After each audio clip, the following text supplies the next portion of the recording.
بابے نے لمبا سا سانس لیا اور بولا، کاکا تم چاہتے کیا ہو؟ میں نے عرض کیا، کیا آپ کو واقعی سونا بنانا آتا ہے؟ بابے نے خالی خالی آنکھوں سے میری طرف دیکھا اور ہاں میں سر ہلا کر بولا، ہاں میں نے جوانی میں سیکھا تھا۔ میں نے عرض کیا، کیا آپ مجھے یہ نسخہ سکھا سکتے ہیں؟ بابے نے غور سے میری طرف دیکھا اور پوچھا، تم سیکھ کر کیا کرو گے؟ میں نے عرض کیا، میں دولت مند ہو جاؤں گا۔ بابے نے قہقہ لگایا، وہ ہنستا رہا، دیر تک ہنستا رہا، یہاں تک کہ اس کا دم ٹوٹ گیا اور اسے کھانسی کا شدید دورہ پڑ گیا۔ وہ کھانستے کھانستے دورہ ہوا اور تقریباً بے حالی کے عالم میں دیر تک اپنے ہی پاؤں پر گرا رہا۔ وہ پھر کھانستے کھانستے سیدھا ہوا اور پوچھا، تو تم دولت مند ہو کر کیا کرو گے؟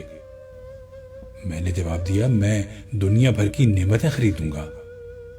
اس نے پوچھا، نعمتیں خرید کر کیا کرو گے؟ میں نے جواب دیا، میں خوش ہوں گا، مجھے سکون ملے گا۔ اس نے تڑپ کر میری طرف دیکھا اور کہا، گویا تمہیں سونا اور دولت نہیں، سکون اور خوشی چاہیے۔ میں خاموشی سے اس کی طرف دیکھتا رہا۔ اس نے مجھے جھنجھوڑا اور پوچھا، کیا تم دراصل سکون اور خوشی کی تلاش میں ہو؟ میں اس وقت نوجوان تھا اور میں دنیا کے ہر نوجوان کی طرح دولت کو خوشی اور سکون سے زیادہ اہمیت دیتا تھا، مگر بابے نے مجھے کنفیوز کر دیا تھا اور میں نے اسی کنفیوژن میں ہاں میں سر ہلا دیا۔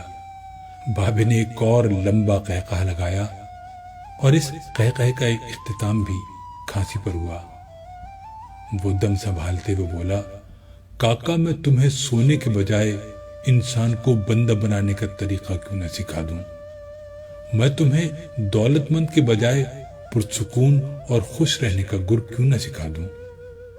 میں خاموشی سے اس کی طرف دیکھتا رہا۔ وہ بولا، انسان کی خواہشیں جب تک اس کے وجود اور اس کی عمر سے لمبی رہتی ہیں، یہ اس وقت تک انسان رہتا ہے۔ تم اپنی خواہشوں کو اپنی عمر اور اپنے وجود سے چھوٹا کر لو، تم خوشی بھی پا جاؤ گے اور سکون بھی، اور جب خوشی اور سکون پا جاؤ گے تو انسان سے بندے بن جاؤ گے۔ مجھے بابے کی بات سمجھ نہ آئی۔ بابے نے میرے چہرے پر لکھی تشکیک پڑھ لی۔ وہ بولا، تم قرآن مجید میں پڑھو، اللہ تعالیٰ خواہشوں میں لتھڑے لوگوں کو انسان کہتا ہے اور اپنی محبت میں رنگے خواہشوں سے آزاد لوگوں کو بندہ۔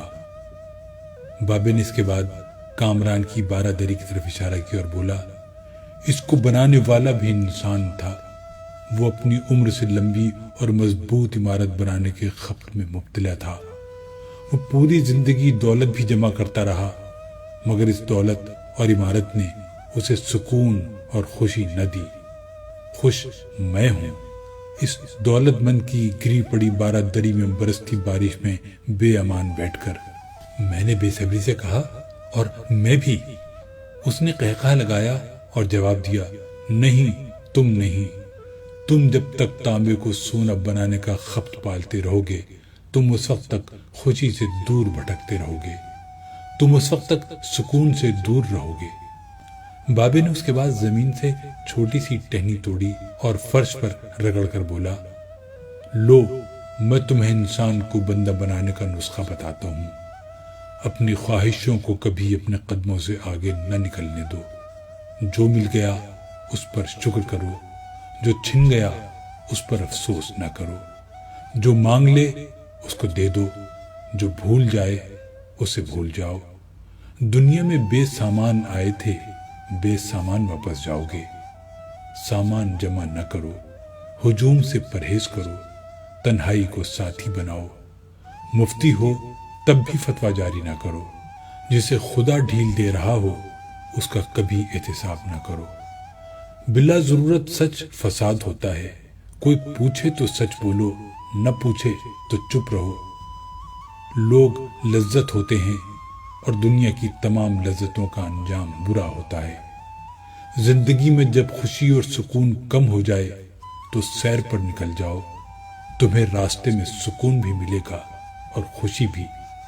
دینے میں خوشی ہے، وصول کرنے میں غم۔ دولت کو روکو گے تو خود بھی رک جاؤ گے، چوروں میں رہو گے تو چور ہو جاؤ گے۔ سادھو میں بیٹھو گے تو اندر کا سادھو جاگ جائے گا۔ اللہ راضی رہے گا تو جگ راضی رہے گا، وہ ناراض ہوگا تو نعمتوں سے خوشبو اڑ جائے گی۔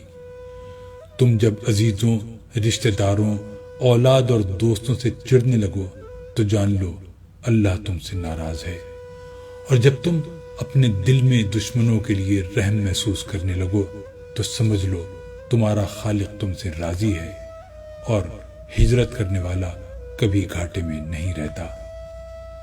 بابے نے ایک لمبی سانس لی، اس نے میری چھتری کھولی، میرے سر پر رکھی اور فرمایا، جاؤ، تم پر رحمتوں کی یہ چھتری آخری سانس تک رہے گی۔ بس ایک چیز کا دھیان رکھنا، کسی کو خود نہ چھوڑنا، دوسرے کو فیصلہ کرنے کا موقع دینا، یہ اللہ کی سنت ہے۔ اللہ کبھی اپنی مخلوق کو تنہا نہیں چھوڑتا، مخلوق اللہ کو چھوڑتی ہے۔ اور دھیان رکھنا، جو جا رہا ہو اسے جانے دینا، مگر جو واپس آ رہا ہو اس پر کبھی اپنا دروازہ بند نہ کرنا۔ یہ بھی اللہ کی عادت ہے، اللہ واپس آنے والوں کے لیے ہمیشہ اپنا دروازہ کھلا رکھتا ہے۔ تم یہ کرتے رہنا، تمہارے دروازے پر میلہ لگا رہے گا۔